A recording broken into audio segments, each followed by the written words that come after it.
Good morning. What's happening? This is Robert Phoenix, broadcasting to you live from Fredericksburg, Texas, out here in the hill country, where Jesus is alive and deer lay dead on the side of the road. That's the kind of place I'm living in. Give you a visual. I may even do like a little video visual of my new town, which I'm getting to like more and more and more every single day. In fact, I actually drove back into Austin yesterday to do a reading.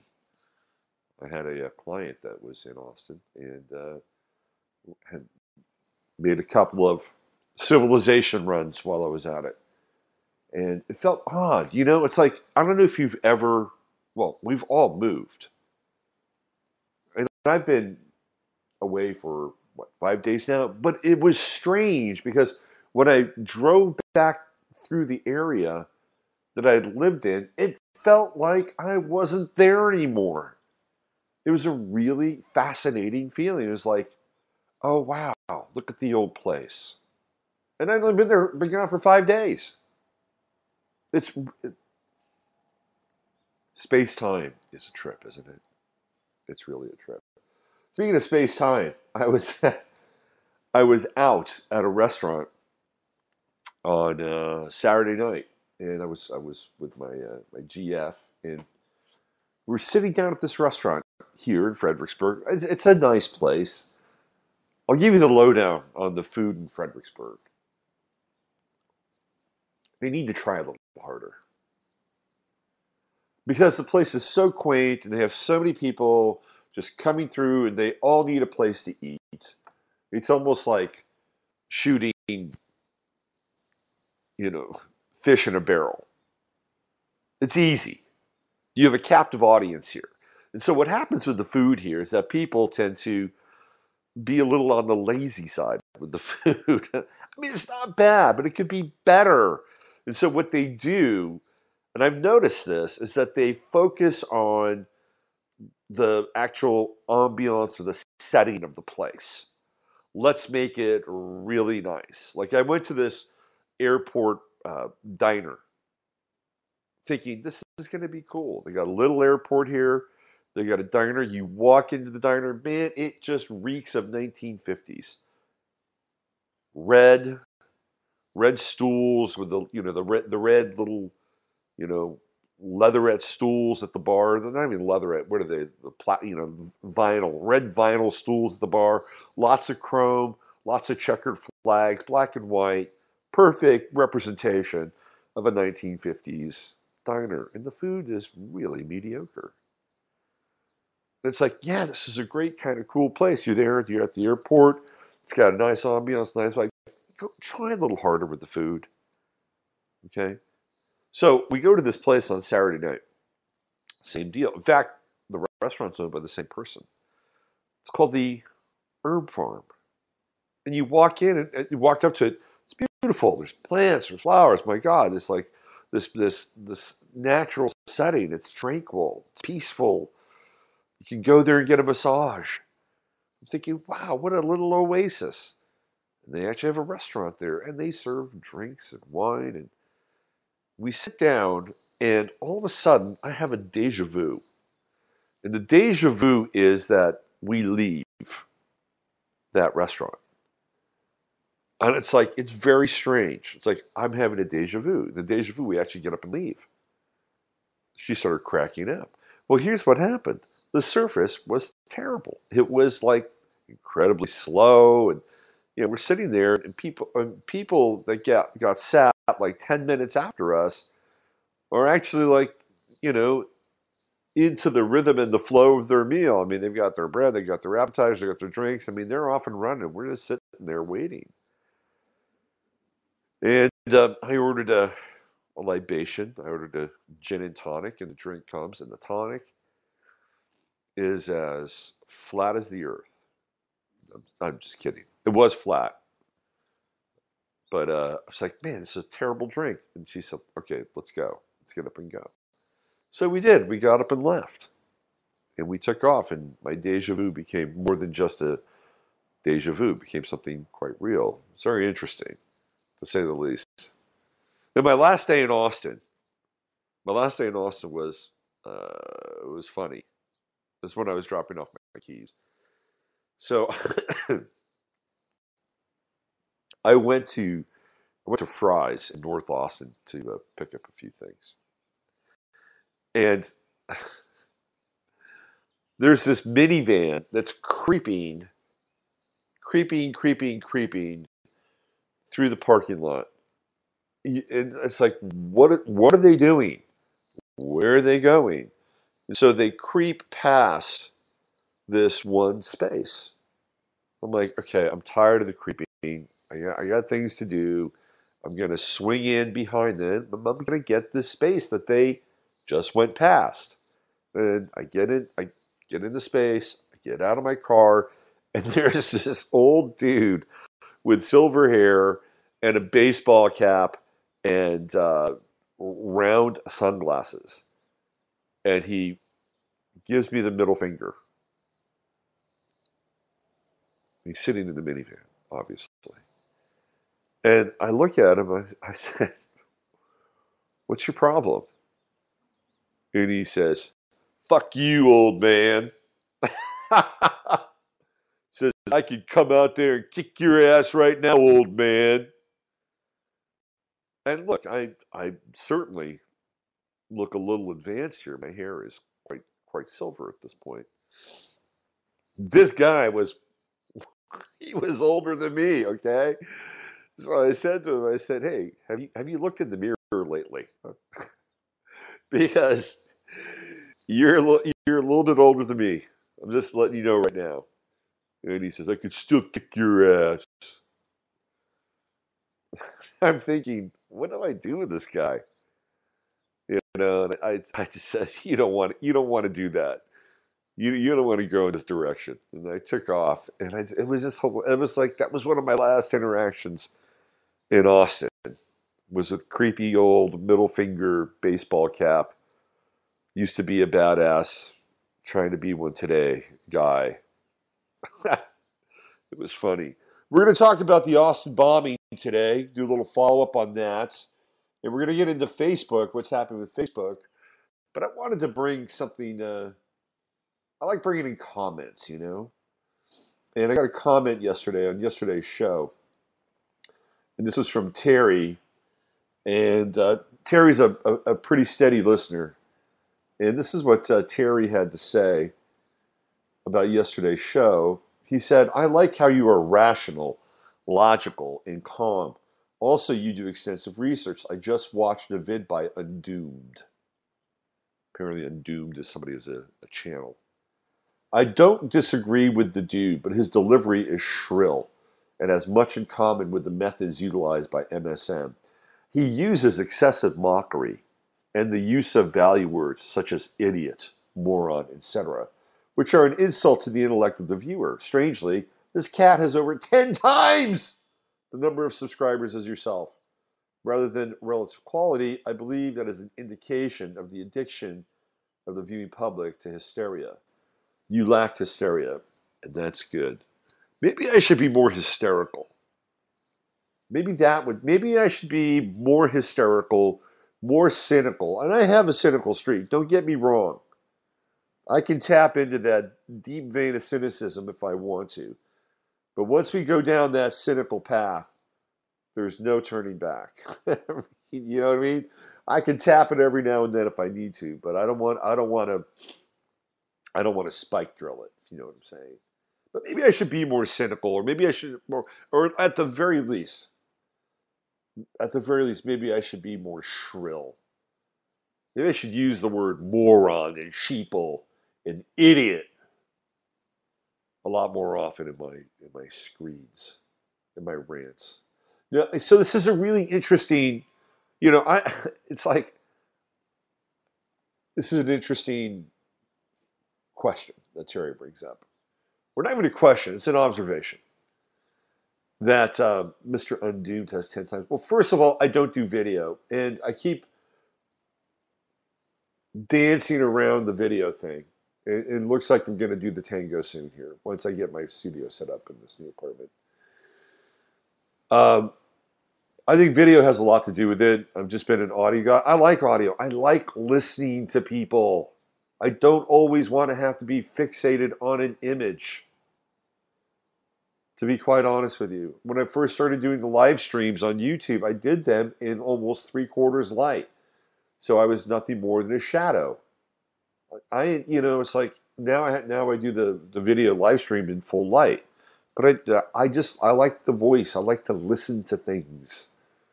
I don't want to, and it's great. I mean, look, you can do it anyway. You can have a video and turn the video on and walk around your house and putter or listen to it in your car, whatever.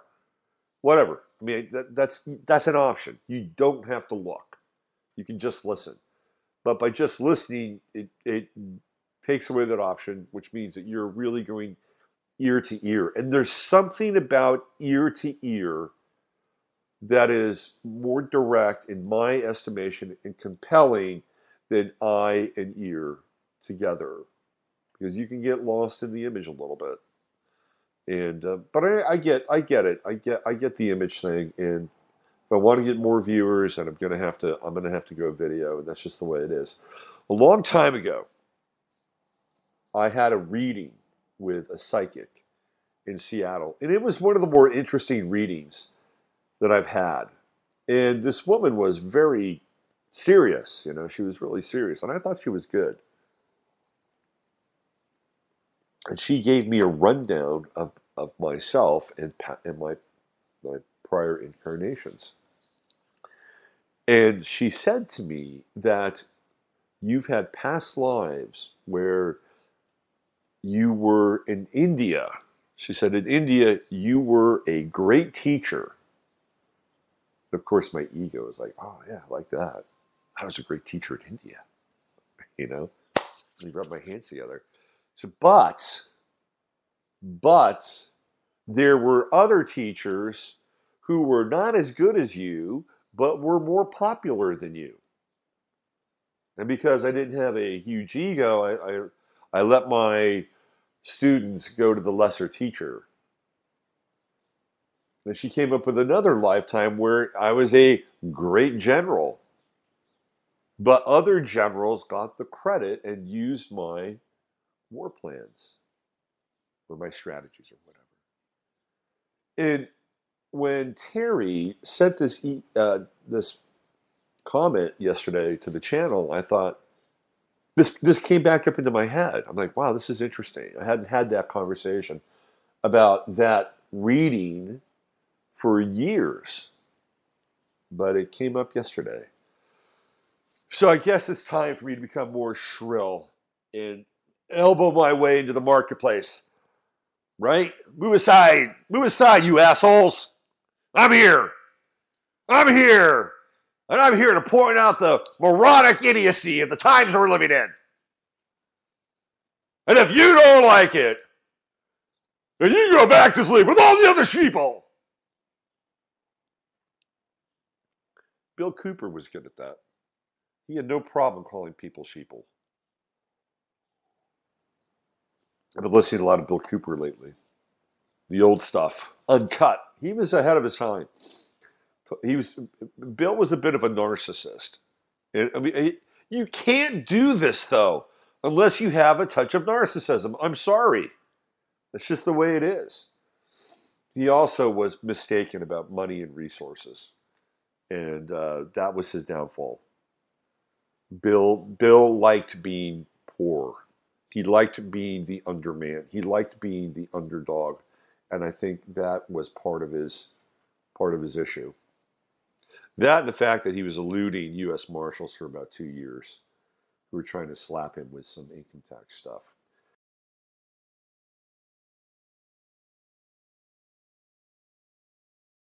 Great face. Interesting character, very interesting chart too, as well. All right, let's get into some news, shall we? I should have a little news thing. We haven't done the time tunnel for a while. Man. Let me go into the studio. Let me grab the old time tunnel stuff. We got to do time tunnel today.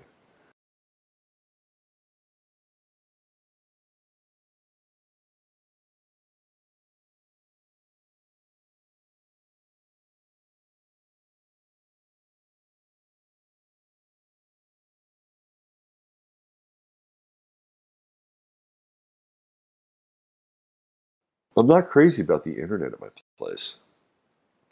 I had some complaints that the audio was going in and out the other day, and I think it had to do with the fact that my internet was going in and out. It's a pain in the ass because I pay for the highest speed and bandwidth because this is a professional operation. So let me just go here, pull this up.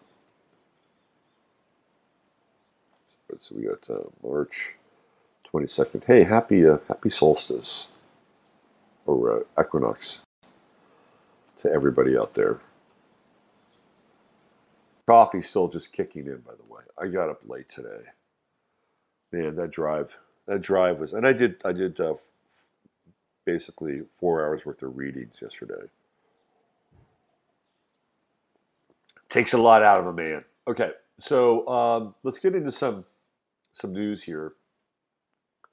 Let's do a follow up to the Austin bombing. First of all, I'll give you a little personal anecdote as it relates to the Austin bombing. Now, my son goes to school in Austin, goes to a middle school, and I happen to belong to the page for this middle school group. And inadvertently, I belong to this page on Facebook because when 200 plus kids walked out of their classes to protest the gun violence in Parkland, Florida, I actually got an email from the principal of the school gushing praise, high praise over the kids that walked out, how proud she was of her students, that they were using their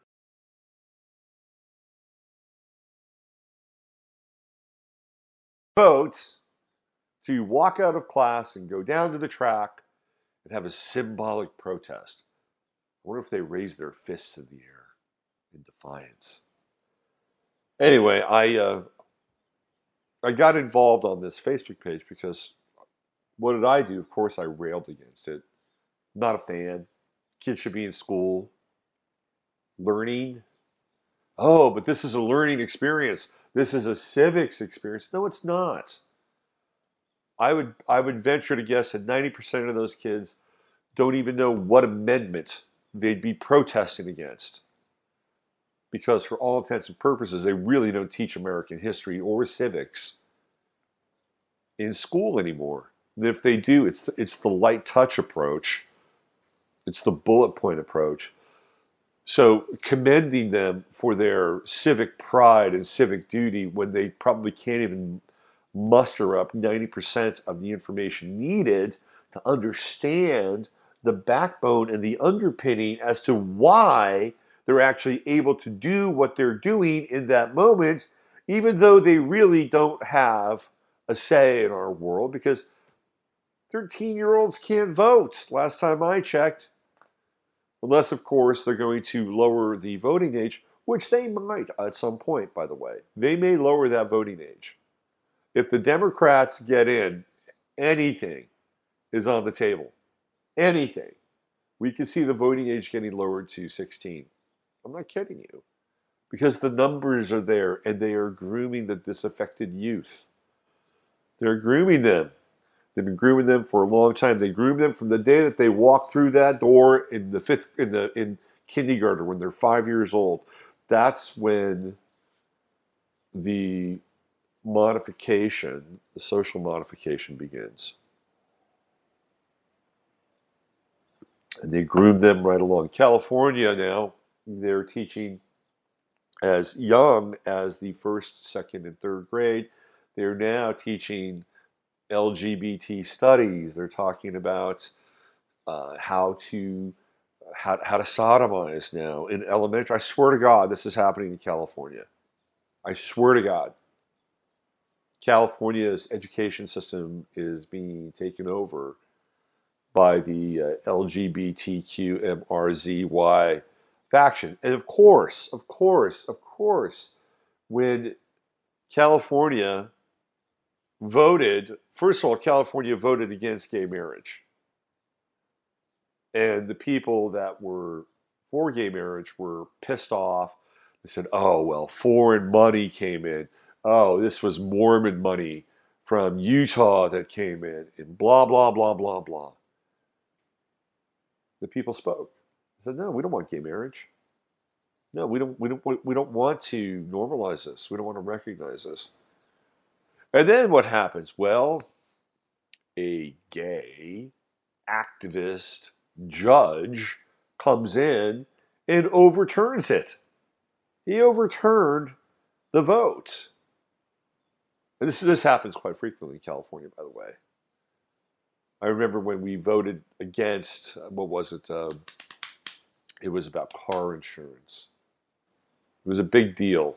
We voted against having car insurance mandatory. We came along and that's tough shit. Your vote doesn't count.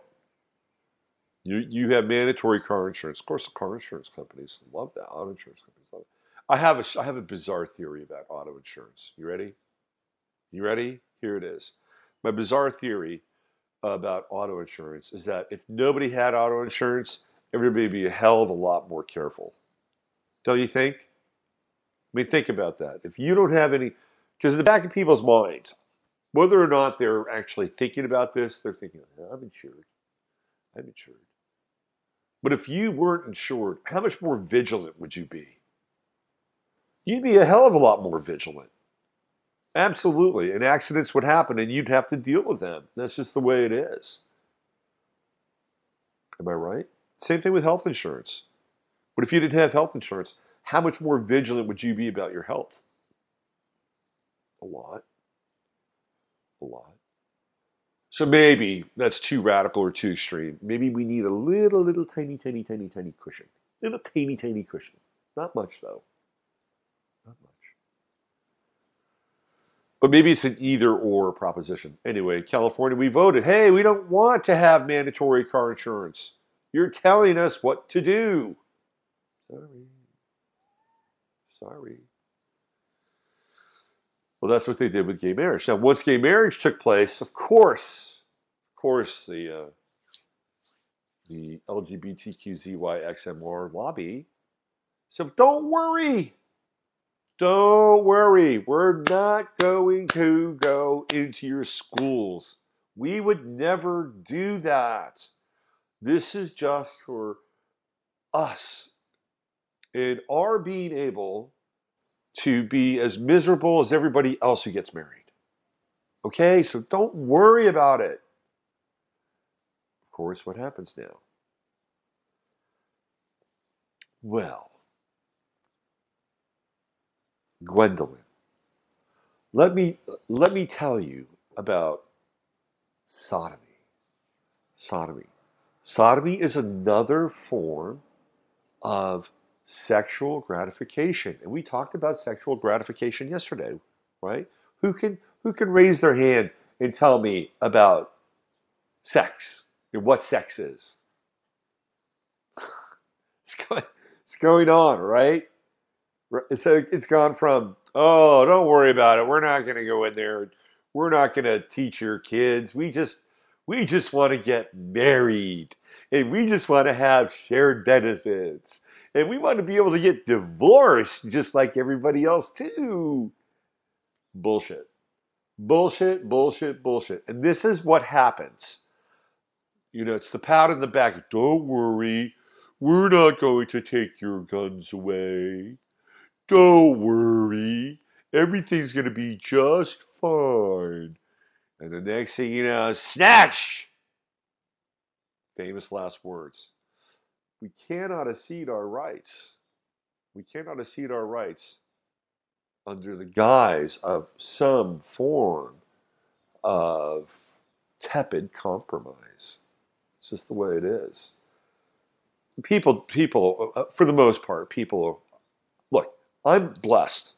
I have a group of people that listen to this show, albeit small, but I'm blessed because these people are awake and getting more awakened as we move through the illusion of time and space, right? It's happening. This is why the systems of control are now concentrated on locking down the awakening process. Look, a lot of this was allowed to take place so they could identify people. That's just the way it is. It's like, okay, we'll run Facebook, and we'll talk about Facebook in a minute. We'll run Facebook, we'll run Twitter, we'll run all of these systems so that we can grab huge amounts of data and know exactly who is who and who does what. And again, as I talked about earlier in the week with the straw man, in the digital version of you, what you will do under any given set of circumstances. It's all about identification. Alex Jones has been compared to the modern day version of Zhirinovsky. Zhirinovsky was a guy who appeared to be the anti-Bolshevik during the Bolshevik Revolution. And Zhirinovsky was whipping up the masses and was working for the Bolsheviks so that at some point in time the Bolsheviks knew who their enemies were. Mao did the same thing. Mao had a period where he was like, sure, I want to hear your ideas and suggestions, perhaps your complaints, because we want to create a better system.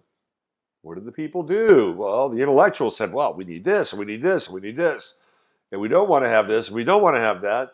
Meanwhile, they're just writing down the names. Okay, da-da-da, da-da-da, da-da-da. And when they got enough, when they hit critical mass, it was like, go get them. And there is enough evidence on the table that that's exactly what the internet and social media has also provided. A list of unusual suspects. Now, there's a trade-off here too, because they're playing, right? They're playing with fire. Because the trade-off is that through this process, people are going to wake up. But if there are enough people that are guarding the gates, they can move them into other areas so that they don't fully get the truth, or they don't get the big picture. They'll get part of it. And then the other piece is that if you listen to a number of these people, and there are many, many, many, many of them out there, that in most instances, they don't talk about what the hell we can do about it.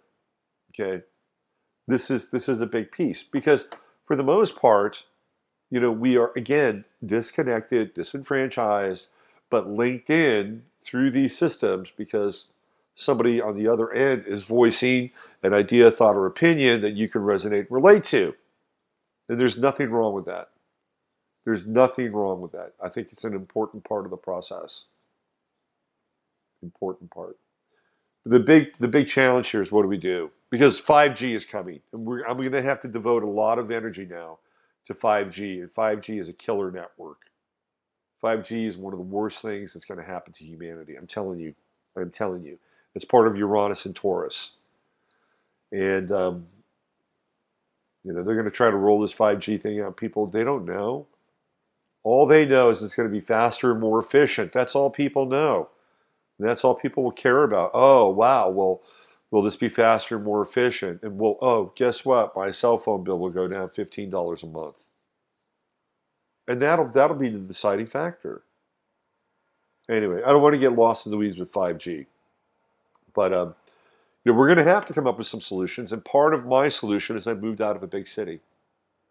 And moving here to this place is going to be part of my next phase of evolution. I want to see what can happen in a small town. I want to see the connections I can make. I want to see the network, if there is a network here that's available. I want to see what can happen in a place outside of a large city because I think this is where the action is. And if I were to give you a solution right here, right now, not because I'm here, not because I made this move, and it is the cool, the vanguard thing to do. No, my solution for you would be get out of the cities. Get out of the cities and find smaller places. If you can, a lot of people are tied into work in the cities. Find smaller places. And I would say between, 15 to 30,000 people. Max, 30,000 max. Find smaller places and begin to move to those areas so that you can begin to establish new types of networks and new ways of doing things in a communal atmosphere, because this is going to be the next wave. Okay? It just is. It's going to be the next wave. If you want to have a community garden, it's going to be easier in a place between 15 and 30,000 people. If you want to link up and work together with people on projects of collecting rainwater or whatever it is, this is the next phase. So I am offering up a solution today. And my solution is get the hell out of the cities. I was in Austin yesterday and it's become utterly soulless. And it was already happening. And I'm not saying this because I'm gone. I'm saying it because it is. When I first went to Austin back in 1996, it was such a cool little place. I'm like, wow, I almost moved there. I almost moved to Austin in 1996. My first wife was living there. At that time, she was my ex-wife. We got along great. Fantastic. Like the best of two people that ever got divorced. Fantastic. And she was really supportive of my work. And at that time, I was doing a lot of tarot reading. And it was I was a professional tarot reader. She was very supportive of my work. Instead, this was I went there in 96. I thought about going back. And instead, I wound up joining a crazy ass magazine called Mondo 2000. And changed my life. Totally changed my life. In a good way, but also in a unusual way. Let's put it that way. But when I was in Austin in 96, it was incredible. It was very, very small. It was small towny. It was a city, but it was also small towny. It was sleepy. You could drive anywhere. I remember driving downtown. There was nobody there. It was so easy driving downtown. And I was there for the Whole Life Expo. I was reading tarot. And I was there for Beyond the Whole Life Expo as well. And I remember there was this guy, and I told the story before. He told me, hey, look, if you want to park your van somewhere and sleep at night, there's a parking lot over on North Lamar. All you got to do is drive up to the top of the parking lot and park your van there and hang out. That's what I did. It was like a 4-story parking lot. I drove there. Nobody ever parked in the damn parking lot because there was nobody ever there. And at night, it was great.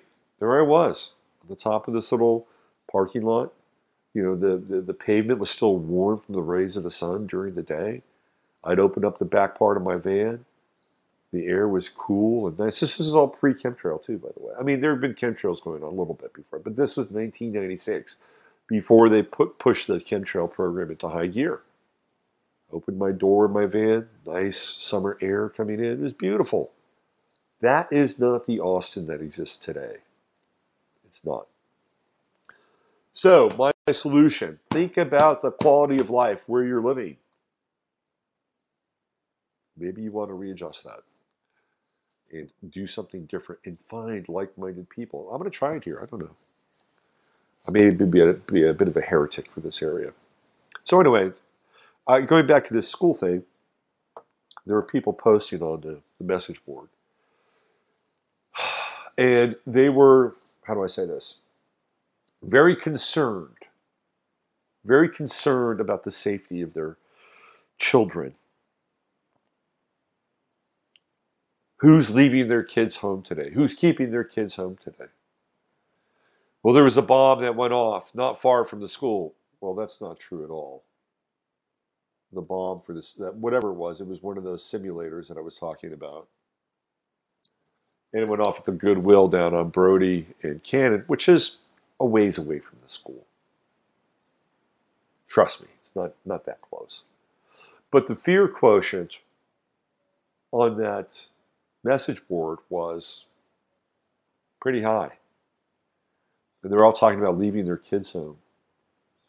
I'm like, well, you could have always just homeschooled your kids. It's a bit late now. They're about to go to high school. And a lot of kids are not homeschooled through the high school phase.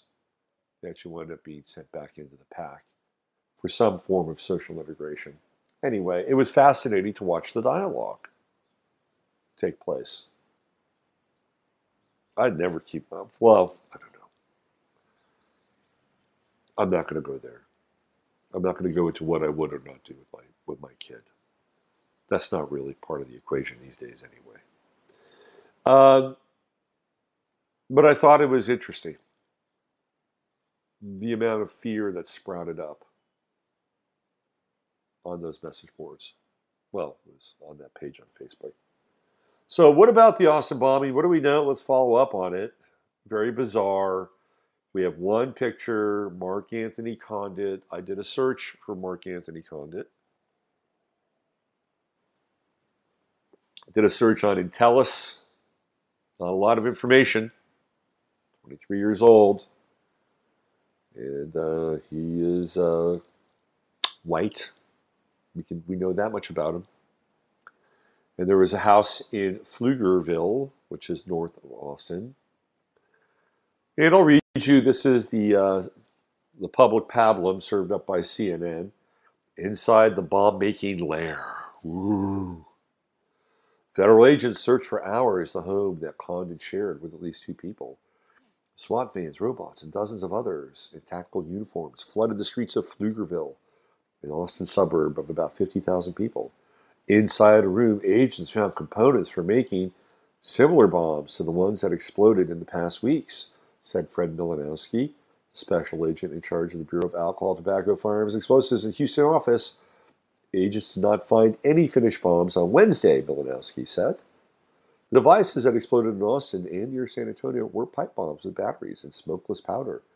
They were constructed with materials found in a hardware or sporting goods store. Hardware and sporting goods store. You can get bomb shit in hardware and sporting goods stores. Remember that. A law enforcement source of knowledge of the investigation told CNN the bombs had distinctive shrapnel inside. Some had mousetrap switches, and others had clothespin switches, the source said. Frank Alvarado and his 2 children were among several people who were asked to evacuate homes and businesses within 5 blocks of Condit's home as agents removed explosives. You would never think this is going to happen over here, because everything was happening down south, Alvarado told CNN affiliate KXAN. You never think it's this close to home. I'm just 2 blocks away. Pink gloves, receipts, led police to suspect. And this is bizarre. All right, if you're a person that's dropping off a bomb, first of all, let's think about this. Let's think about this. This is not a very bright individual. There are other ways. Like FedEx and UPS does pickup. They will pick things up. You could be in a hotel. You could have a room in a hotel. You say, hey, I need to get something delivered UPS. Can I get a pickup here? Yo, sure. Just call them. They'll pick them up. Happens all the time. People do business in hotels, right? There's a way to be anonymous. But instead, our bombing suspect, whom, by the way, we can't even identify as the same person because they're wearing a blonde wig and pink gloves.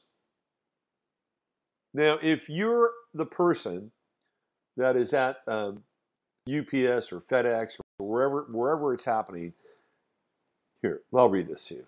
Okay. Knowing that all the bombs were made from common household items, investigators went to area stores, scanning receipts and looking for suspicious purchases. This led them to consider Condit as a person of interest.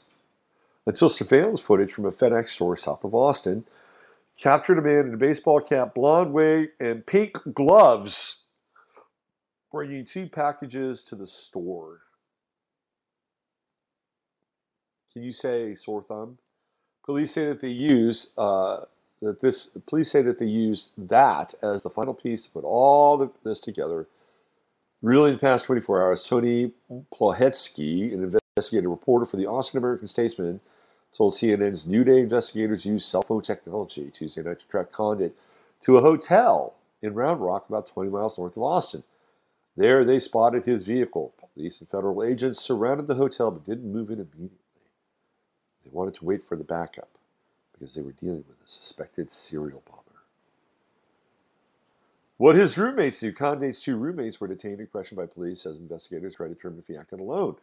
They were not arrested, and neither roommate was identified. Jennifer Withers said her son moved to Condé's three-bedroom home after a friend told him about a room for lease that was vacant. In the 3 months that his son has lived at the Pflugerville home, Withers said she never saw Condé, that her son didn't express any concerns. Nothing seemed out of the ordinary. That should tell you something. Nothing seemed out of the ordinary. Maybe because nothing was out of the ordinary. Maybe because nothing was out of the ordinary. And now we have a confession. Of course, there's a video confession. Blah, blah, blah, blah, blah. But there's no real motive. No real motivation behind any of this. They can't figure it out. See yesterday's show. See yesterday's show. I wanted to talk about Facebook. Look, again, let's go over. I want to put a bow on the Austin bombing thing. Okay? There are numerous examples of Operation Gladio type events that agent provocateurs have been enlisted to create and foment fear and terror. And these are through third-party organizations and groups that have initials after them, generally speaking. And I gave you an example of a guy that was arrested in Florida, ex-military, who had everything needed to pull off some kind of clandestine operation. Everything. He was a one-stop shop, this guy. And some of the same things that he had turned up in the quote-unquote bomb at the Goodwill. And I'm not saying this guy did it, but it's an interesting parallel between the two events, okay? And I also brought up other examples where people who are supposedly acting as terror suspects are actually working for somebody else, okay? You're working for somebody else. And the whole idea is to foment chaos and fear. This is what it's all about. This is Project Chaos style stuff. And what just came out of this? Well, you can get this stuff at sporting goods stores, in hardware stores. Wow. Do you think that maybe we need surveillance in sporting goods stores and hardware stores just to make sure that whatever anybody is purchasing, we know exactly where it's going and who's buying what? Well, if they're buying things with cash, doesn't that mean that that's an anonymous purchase? Well, maybe we just need to get rid of cash. Cash is completely insecure. Cash is the currency of terror. Cash is the currency of opioid addictions.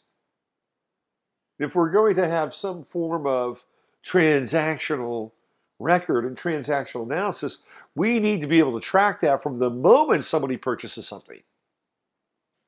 It's coming. It's coming. Okay. Speaking of tracking and transacting, I'm going to get to the Facebook thing. The NSA has been tracking Bitcoin users since 2013. New Snowden documents reveal. So Snowden has been, first of all, Snowden took a bunch of stuff, right? And the whole Snowden thing is another kind of cutout situation. And if they wanted to, they could remove Snowden quite easily. That wouldn't be that hard. But Snowden has a tranche of information that he handed over to Glenn Greenwald. And Glenn Greenwald has been sitting on this stuff for a while. So what Glenn Greenwald has been doing is he's been slowly disseminating the Snowden material out because he wants to be able to build a website and a business and a publishing model. So he's had this material for a while, and apparently the NSA has been looking into people who are Bitcoin buyers and purchasers since 2013. So this is, I'm just going to read you a little bit here. This is from Zero Hedge. During his 2015 trial, Silk Road creator Ross Ulbricht's defense attorneys raised questions about the government's case that, although they were ultimately disregarded by the jury, have continued to bother crypto users with an affinity for so-called conspiracy theorists. They pointed out vagaries in the FBI's account of its years-long pursuit of Ulbricht and questioned whether the Bureau had truly discovered Ulbricht's involvement on its own or whether it had help from other deep state elements, namely the NSA. Of course, the judge who eventually sentenced Ulbricht to life in prison without the possibility of parole refused to entertain their argument. But if they were correct, it would mean that the government's whole case was built on evidence that was ultimately inadmissible. As it turns out, Ulbricht's lawyers were onto something.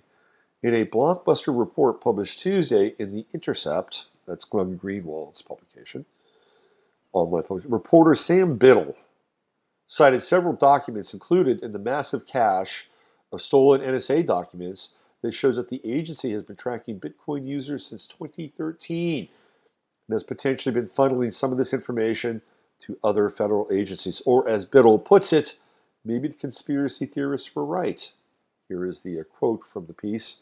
It turns out the conspiracy theorists were onto something. Classified documents provided by whistleblower Edward Snowden show that the National Security Agency indeed worked urgently to target Bitcoin users around the world and wielded at least one mysterious source of information to help track down senders and receivers of Bitcoins, according to a top-secret passage in an internal NSA report dating to March 2013.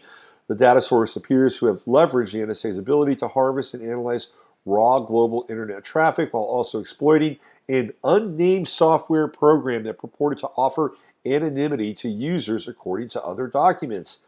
Using its ability to siphon data directly from the fiber optic cables, the NSA managed to develop a system for tracing transactions that went well beyond simple blockchain analysis.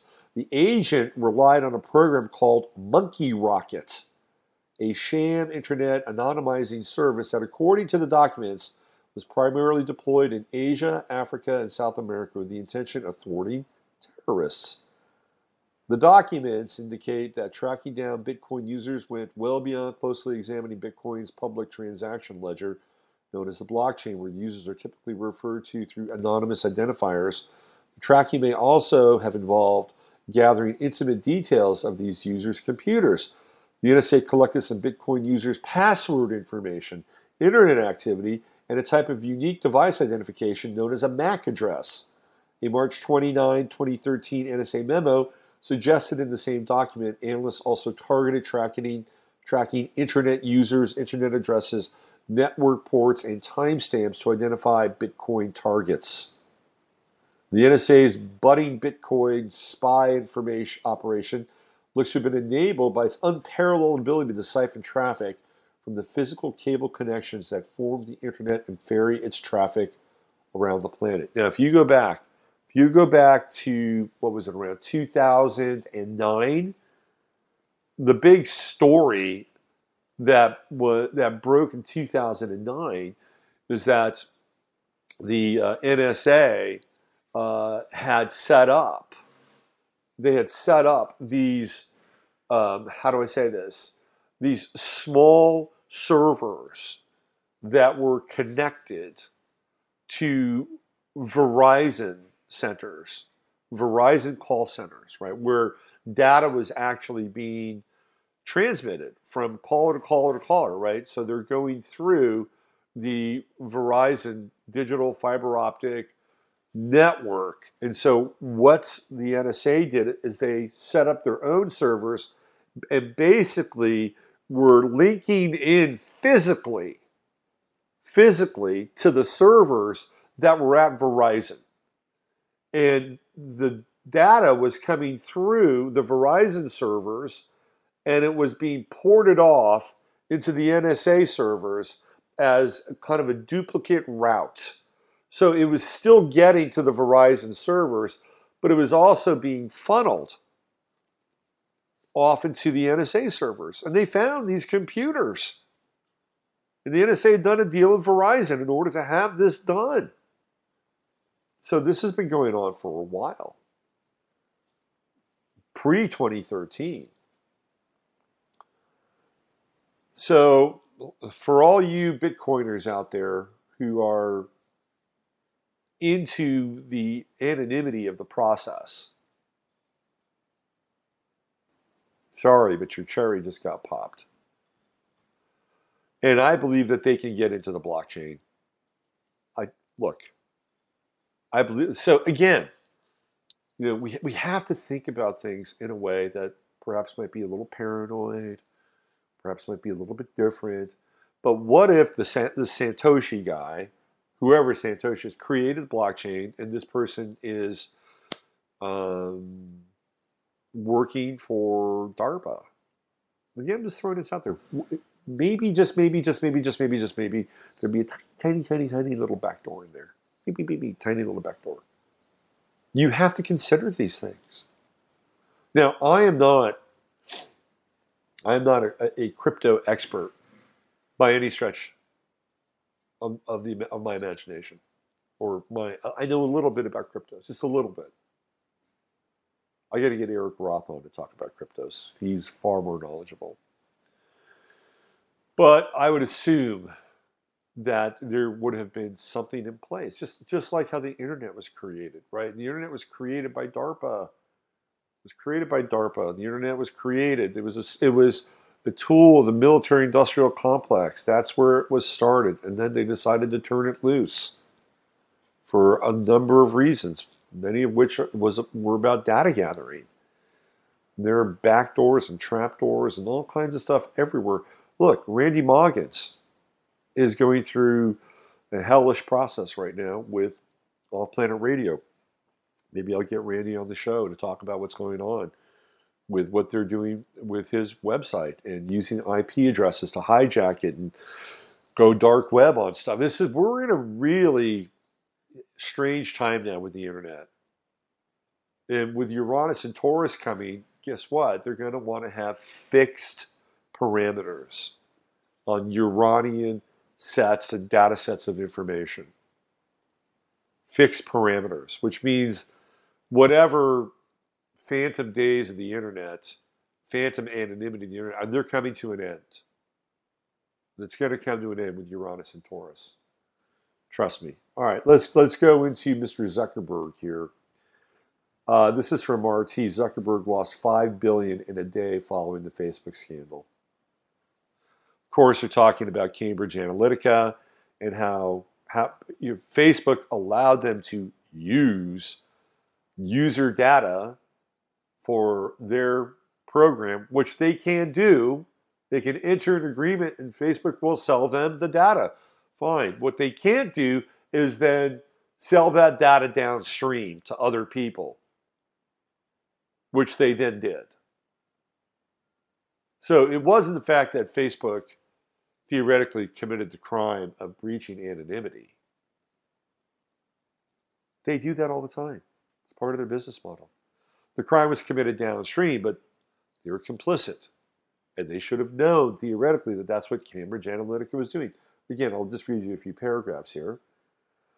Mark Zuckerberg's net worth plunged by reported $5 billion the day after a data scandal affecting more than 50 million Facebook users. However, the financial hemorrhage was allegedly limited by him selling off shares. It's like Facebook's stock price plummeted. So Mark Zuckerberg said, I got to get out. I got to liquidate before this shit goes too low. The CEO's Facebook stock declined as much as 8% in the wake of the scandal. But it seems Zuckerberg actually managed to save himself about $40 million by selling nearly 5 million shares so far this year, according to MarketWatch. By the way, how does this bode for a future presidential candidate? There's some leakage. There's some leakage in that raft. Together with his Chan Zuckerberg initiative, I think isn't Chan his wife? The 33-year-old owns approximately 403 million Facebook shares, worth an estimated 65.8 billion.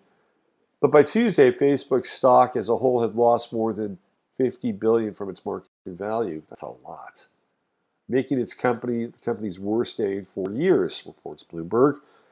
Facebook's stock has been rocked by reports that a firm hired by then presidential candidate Donald Trump's campaign during the 2016 election, Cambridge Analytica, had collected the personal data of around 50 million Facebook users to use it to target voters. The U.S. Federal Trade Commission is now investigating whether Facebook violated terms of consent decree over its personal data, according to a Bloomberg source. Even with the plunge, Facebook still remains one of the most valuable U.S. companies ahead of Apple, Google, Amazon, and Microsoft, with a market cap of about $500 billion. On Friday, Facebook suspended the accounts of Cambridge Analytica and its parent company, Strategic Communication Laboratories, for allegedly failing to delete the improperly stored data. Some people are talking about the end of the days of Facebook. Look, Facebook will end when they say it's time to end. When the grand experiment is over, when all the money has been collected, that's when the circus will leave town. That's how it is. Interesting times, huh? Interesting times. Mr. Future President had to sell off a lot of stock to hemorrhage, to stop the hemorrhaging, right? To stop the hemorrhaging. All right, well, that just about does it for today. We've caught up on the Boston bombings. We've caught up on Facebook. We've caught up on blockchain. And I managed to do it all without calling anybody an idiot or a moron. It's just not in my nature. I don't do that. Well, I do it sometimes, but it's rare. And I gotta be really pissed off in order to do that. Maybe I need to channel more of my inner, I don't know. Who was that guy? What was his name? He was famous, Morton Downey. I got to channel my inner Morton Downey. Maybe I need to have more controversial guests on so I can pump my ratings up. Steve and Chris are too nice. Maybe Steve and Chris need to get more of an attitude and an edge. We need to tell each other to fuck off once or twice during our conversations. And they're coming up next week. We'll have Steve and Chris back on the show again. They're delightful, aren't they? Aren't they great?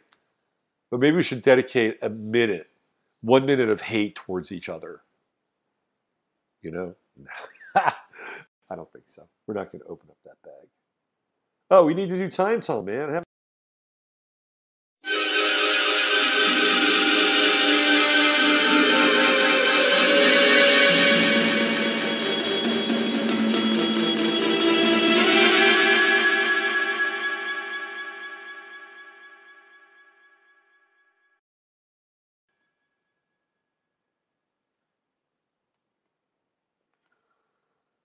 Okay, let's travel through the annals of history, moving backwards in time to reanimate certain events in history that may have had an impact on the times we're living in today.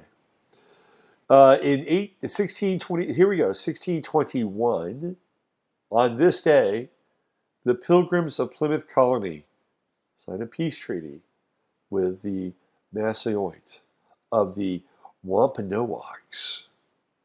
Today, a peace treaty was signed by the Pilgrims. However, a year later, there was a Jamestown massacre. Algonquins killed 347 settlers around Jamestown, Virginia, a third of the colony's population, during the Second Anglo-Powhatan War. 1 year we have peace, the next year we have slaughter and war. In 1630, the Massachusetts Bay Colony outlaws the possession of cards, dice, and gaming tables. What are you going to do at night? You can sit around and read the Bible, I guess. Here we go. In 1638, Anna Hutchinson, she was expelled from the Massachusetts Bay Colony for religious dissent. Okay, what else do we have here? Oh, this is a biggie. In 1765, the British Parliament passes the Stamp Act that introduces a tax to be levied directly on its American colonies. We know where that leads. In 1784, the Emerald Buddha is moved with great ceremony to its current location in Wat Phra Kaew in Thailand. Let's see, what else? In 1871, North Carolina, William Woods Holden becomes the first U.S. governor of a U.S. state to be removed from the office by impeachment. Let's see. In 1873, the Spanish National Assembly abolishes slavery in Puerto Rico. Oh, this is interesting. Let's go back another year. In 1872, Illinois becomes the first state to require gender equality in employment. Illinois, the first state, say, hey, it's got to be equal. Illinois and Chicago, always on the cutting edge of progressive thought and ideology. What else do we have here? If you are a hockey fan, today marks the first playoff game for the Stanley Cup on this day. How about that? It goes all the way back to 1894. And the first England versus France rugby match was played on this day in 1906 in Paris. The very last emperor of China, Yuan Shikai, abdicates the throne and the Republic of China is restored. The last emperor stepped down on this day in 1916. What else do we have? Okay, for all you beer drinkers out there, today marks the date that the Cullen-Harrison Act was passed by President Franklin Delano Roosevelt. He signed an amendment to the Volstead Act legalizing the manufacture and sale of 3.2 beer, 3.2% alcohol by weight, approximately 4% alcohol by volume, and light wines. So if you are a 3.2 beer drinker, raise your glass today to Mr. Franklin Delano Roosevelt. Let's see, anything else moderately interesting on this day? Oh, 1972. The Congress sends the ERA to the states for ratification. Isn't it interesting?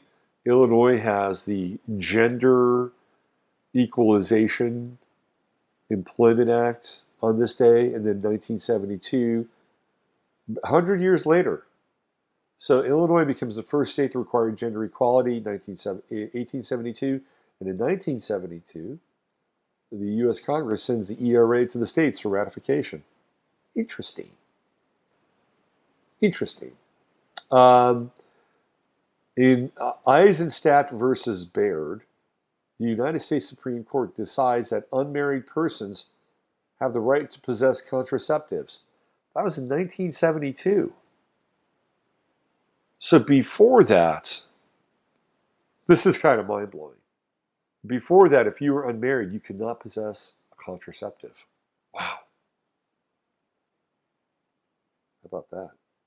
1975, a fire at the Browns Ferry nuclear power plant in Decatur, Alabama, causes a dangerous reduction in cooling water levels. 3 years after that, Karl Wallenda, the great Karl Wallenda of the Flying Wallendas, dies after falling off a tightrope between two hotels in San Juan, Puerto Rico. If you're a tightrope walker, isn't that how you want to go? Don't you want to go out like that?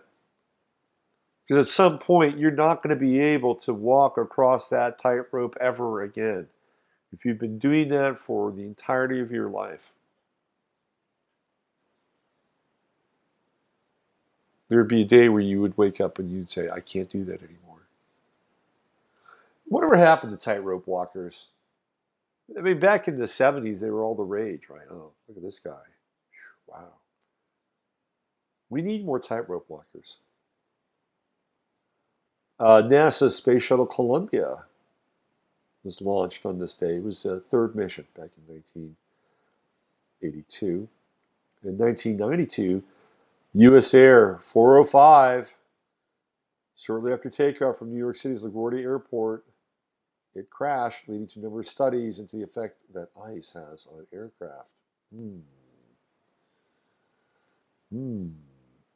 Back in 1993, the Intel Corporation ships the first Pentium chips, featuring a 16 megahertz clock speed, 100 plus MIPS, and a 64-bit data path. That's a big day. In terms, that's a game changer in computing. Absolutely. Let's see. Anything else?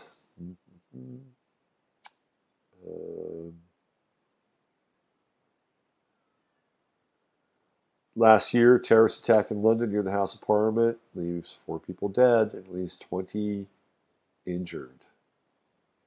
The year before, 3 suicide bombers killed 32 people, injured 316 at the 2016 Brussels bombings at the airports and at the Malbeek metro station. It's funny how these events just recede very quickly into history. Those were 2 pretty significant events, and nobody really talks about them anymore, do they? We do here on the Time Tunnel. I'm just seeing if there's any interesting birthdays today before we sign off. Pat Robertson, born in 1930.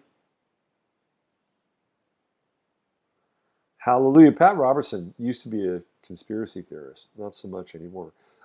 Today is William Shatner's birthday, born in 1931, still kicking and going strong. I believe tomorrow is Leonard Nimoy's birthday, if I'm not mistaken.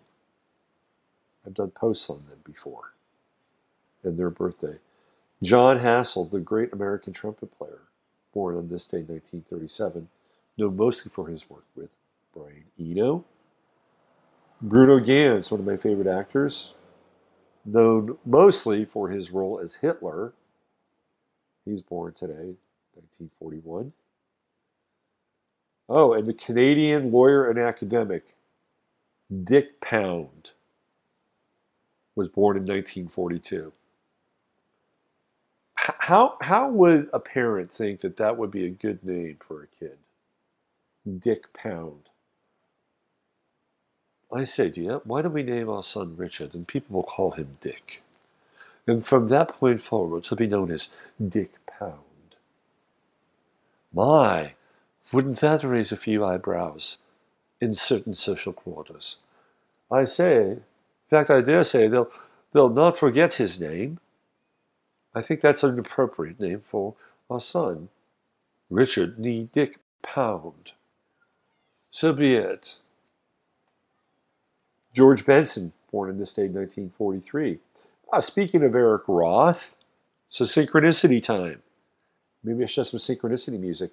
The American screenwriter and producer, Eric Roth, born today, 1945. That's a sign, a clear sign I got to get Eric on the show.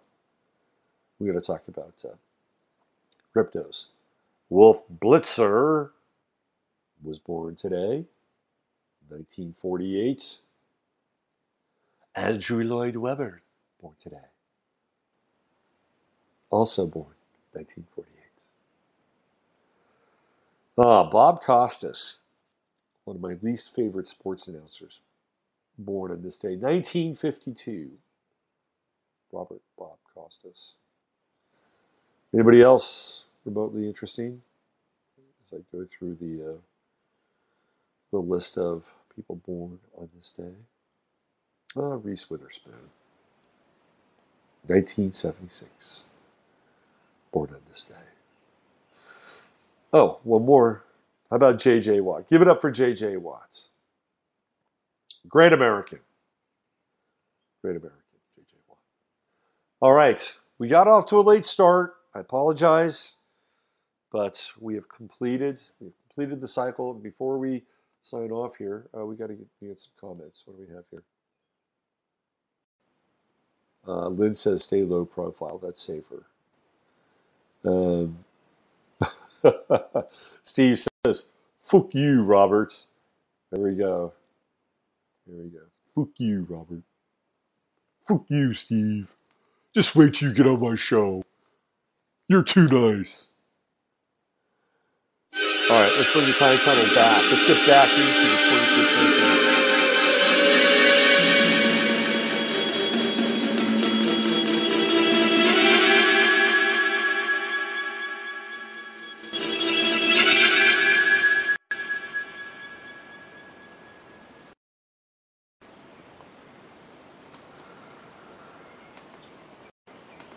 Okay, we're back. We're back. Hello, hello, hello. Are we back? We back? We back? There we go. We're back now. We're back now. All right, we got a late start. Thank you for being patient. Usually it's 8 o'clock today, a little bit later. I won't go into the reasons why. It's a little bit later, but you know the drill. Use your head to discern what's real, your heart to say what's possible. I will see you 24